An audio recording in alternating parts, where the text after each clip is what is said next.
So, alright. So, let's proceed now dito sa text alignment. As you can see na meron tayo ditong alignment sa home ribbon tab. So, mapapansin nyo nandyan lahat yan. Pero, I suggest na pumunta po tayo sa format cells. So, let's start with the vertical alignment. So, as you can see here in the left indent, di ba? Right click and then format cells. Ayan. So, ito po yung format cells natin. So, this time, pag-usapan natin about sa alignment naman po. So, as you can see, pwede natin gamitin is left indent. Pwede natin siyang ilagay sa center and then apply. So, ayan po siya. Format cells again and then pwede tayong mamili dito ng mga text alignments. So, gusto ko lang po i-share sa inyo itong left indent na pwede tayong maglagay ng indentation. So, as you can see, pag naglagay tayo ng 1, mapapansin nyo na meron tayong indent na 1. Okay, so sa values po natin, wala tayong extra space na nilagay, pero nagkaroon po dito ng indentation. So try natin dagdagan na. Alright, so ayan, gawin natin 2. Okay. So, ayan, nag-move siya from dun sa left. Dalawang space po siya. So, same goes with the center. Or actually, center, pwede natin gamitin ito. Click that one and center. Or, again, pupunta lang tayo sa format cells. Then, select ng center po natin. Okay, so sa ginawa natin earlier, sa left indent, pwede natin gawin din. Sa right indent naman. So, format cells, then select the horizontal right indent, and then if you want to increase that, gawin natin, let's say, 3. So, what we are expecting right now is magkaroon siya, pupunta yung text value natin sa right, and then may indent siya dito ng 3. Okay? So, gawin natin 2 na lang para parehas dun sa first. Yan. So, ayan siya. So, nagkaroon siya ng extra space po siya or indentation sa right po siya. So, this time, pupunta naman po tayo sa fill. Okay, so right click natin and then format cells. So, madalas hindi po siya napapansin. Ang ginagawa lang po ni fill is, so let's say may value po tayo na x. Okay, so pag nilagay natin siya fill, okay, and then press okay, ang mangyayari po dyan, pinupuno niya po yung buong cell niya ng kung ano man po nakalagay na value po dyan. So, kahit extend mo siya, ayan, i-adjust mo, mapapansin mo, puno pa rin yung ating cell values ng X. Okay, so, proceed po tayo sa next. Center cross selection. So, ang ginagawa po ng iba, madalas, is parang mini-merge and center po siya, di ba? So, ang ginagawa niya, yung kunyari kung may 3 columns po, hina-highlight po, and then merge and center.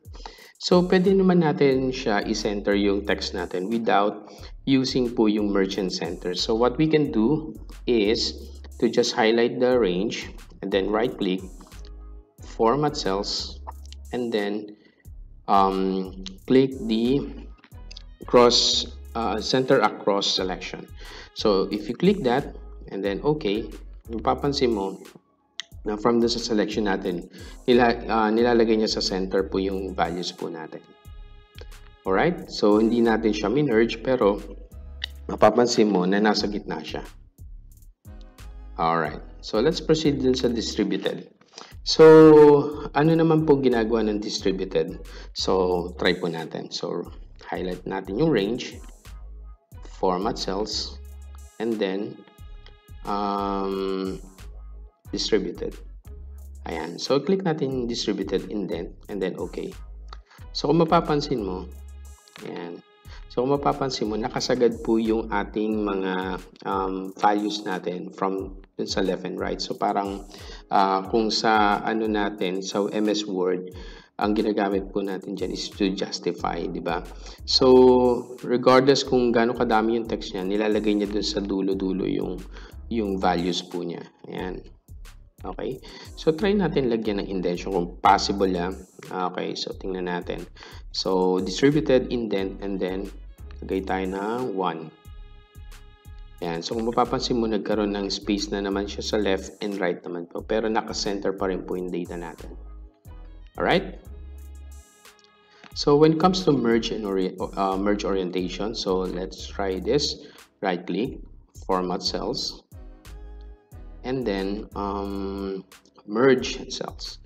So, kung mapapansin mo, mangyayari dyan is i-merge yung apat na cells. And then, itong orientation, i-apply natin siya. So, lagay natin dito. And then, press OK. Okay.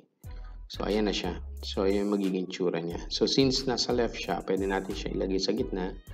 Ayan na siya. So, kung mapapansin mo yung text orientation niya, nagbago siya.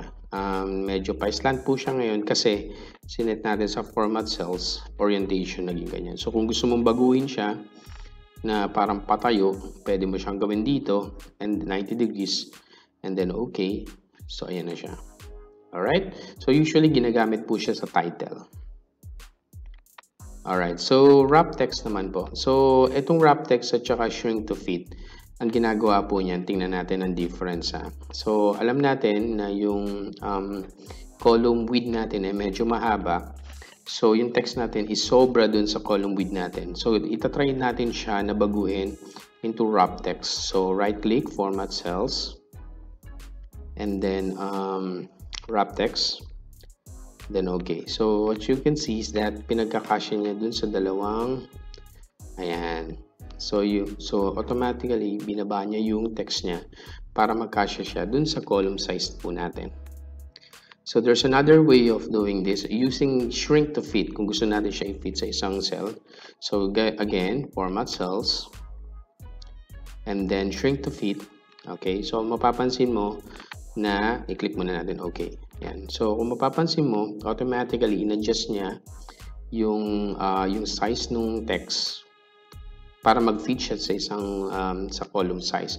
So, move natin siyang konti. Mapapansin mo, automatic nag-adjust siya. Pero, yung font size natin is still the same, 13. Walang nababago po dyan.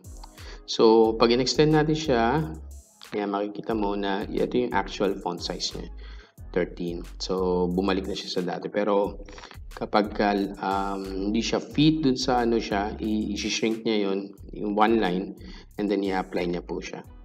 Alright? So, yan po yung shrink to fit natin.